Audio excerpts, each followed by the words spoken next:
Hello, hello, hello, everybody. It is that time once again. Time that I didn't find in September, and I apologize for that. Time for a channel update and Patreon Q&A. And again, if you're a patron at the $3 and over level, you can ask questions. And if you had burning questions in September that I wasn't able to answer, I really apologize for that. I was out of town for quite a while. I was back in Wisconsin. Go Brewers. And it just kind of slipped my mind, honestly. I finished the videos pretty early in the month and then just totally spaced on it. But I am rectifying that now. Channel update. As usual, not a ton going on there. Halloween stuff is happening. I'm only doing 2 Halloween videos this year instead of 3, and part of that is that we're trying to do a stream every night. Part of that is I was out of town at the end of September again for it's like a week and a half it ended up being, which that really can do a number on video production stuff. And also I thought I could try to do 3, but I think the quality would slip a little bit if I did 3 again this year. I was much more out in front of stuff last year on production because I wasn't out of town for the last week and a half. And also there's just some personal stuff that I'm not going to get into right now, but I may get into once I know more stuff concrete. But like short version, I'm probably moving out of this apartment, and I didn't want to overload myself with video stuff on top of that. So there's only going to be 2 Halloween videos this year, and I apologize to everybody who maybe is stoked about 3, because there's been 3 for the last couple of years, but it's going to be back to 2 this year. One of which I'm just wrapping production on now. Probably by the time you see this, you will have seen, if you're a Patreon especially, Patreon backer, you will have seen the Obscure Old Games episode on Nazo Makaimura, or Puzzle Demon World Village for the Saturn and PlayStation.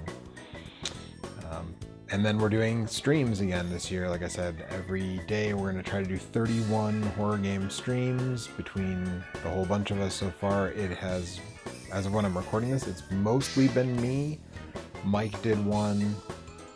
We're going to do some group stuff, at different points. Probably tonight we're going to play some Overwatch, as this is being recorded. So, but let's get to the Q&A. Let's do that. Let's do it. All of our questions this month come by way of Joel. He wants to know, what are your favorite Nightmare on Elm Street, Halloween, and Friday the 13th entries? Well, for 2 of those, it's super easy. The original Nightmare on Elm Street, which I know some people like 3 more. I like the first one more. The dreams have a more dreamlike quality to them.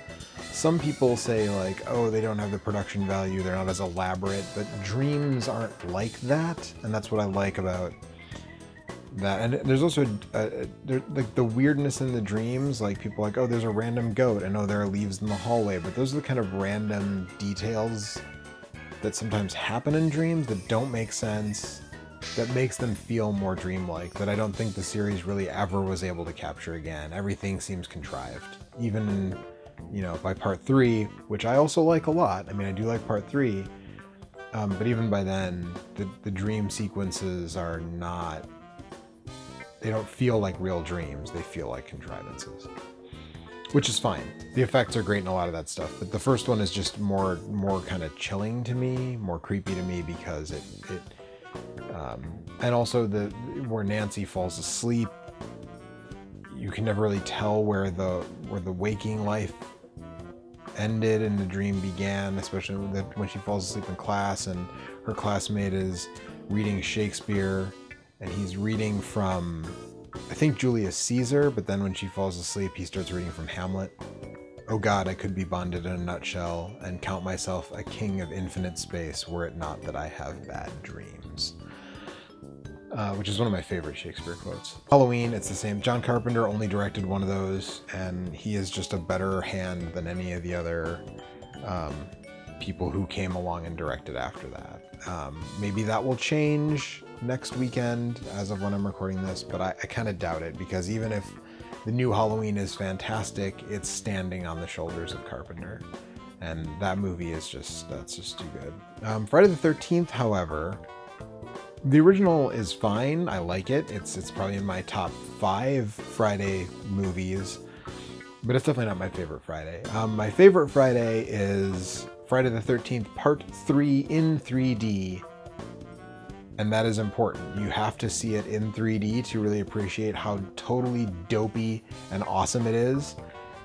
If you are not able, and now, so I was able to do that a lot because when I was younger, in high school and college and even into my post-college existence, the Time Cinema in Milwaukee on Vliet Street, they had a setup for old school 3D projection. So I saw that movie in 3D a lot, because basically anytime there was a Friday the 13th, that theater would show Friday the 13th Part 3 in 3D, as God and Steve Miner intended to be seen. But if you don't see it in 3D, it's not as good. So, because all that it's just stupid for people to be juggling and a guy to be yo-yoing and Jason to shoot the harpoon right at the camera. That's all really even sillier. It's silly in 3D, but it's fun and silly in 3D, and it's just kind of silly when you're watching it on 3D.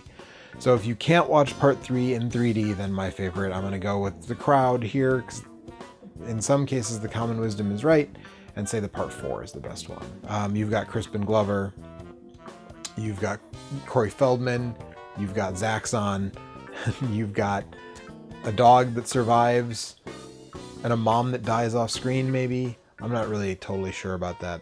I don't think anybody is. And you've got some really great special effects work going all through that thing. So Part 4 is my favorite, if Part 3 is not available to be seen in true 3D. What's your opinion on the Sharp X68000?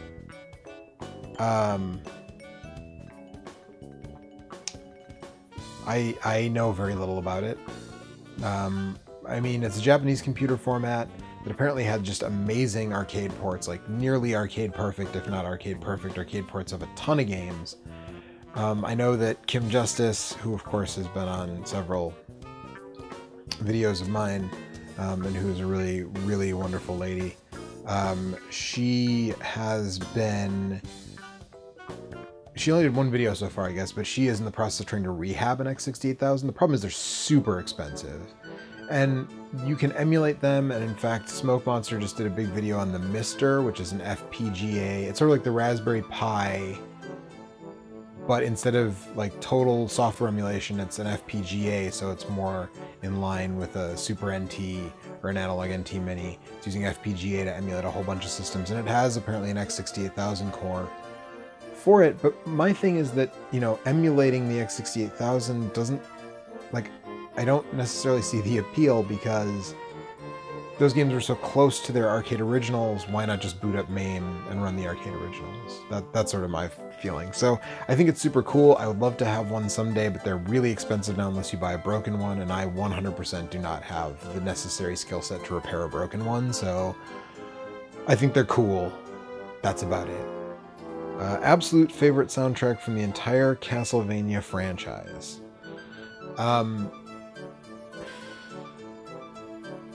That's really hard, but I am going to say... So I heard someone recently criticize Castlevania 4 for having too much organ, which I guess, but also no, that's dumb, because it's supposed to be a gothic horror game, and that is like the sound that is most associated with classic gothic horror is an organ. So that's stupid. If that's your criticism, that's dumb. But I will say, again, I feel like I'm kind of going with the crowd on this one. Castlevania 3, the Famicom version, the Akamaju Densetsu. And if you want a comparison, of course, I've done a video on that, and I'll put a thing here so that you can go and watch that. But the Famicom version with the VRC6 chip in that game, that's the best Castlevania soundtrack. Although one of my favorite Castlevania songs is from Castlevania 2, but some of the other tracks are not as good. And also underrated and unsung, I'm just going to say that the Bloodline soundtrack is fantastic, and is one of those examples of when someone who wanted to get the most out of the Genesis sound chip was doing that. It sings. It absolutely sings. But Castlevania 3, Famicom version. And the last question is favorite pizza toppings, and this is because I made a joke, I think, in a past episode about how You can support on Patreon for $3 per video, and I will answer any question you want to have answered, and I made a flippant remark about if you want to know what my favorite pizza toppings are, and apparently Joel wants to know what my favorite pizza toppings are. As a standby, I will go with... So, when you're talking about, like, everybody's ordering pizza, what do you want on your pizza? Pepperoni, because when you order pizza with a group, that's, like, the easiest thing. I am 1/4 Sicilian, and man, I love me some cured meats. So, pepperoni. If I'm making a pizza for myself, then it expands. And actually, that's a thing that's popped up a lot here in DC. There are no fewer than 3 places where you can go, and it's like, people kind of refer to it as like the Chipotle of pizza.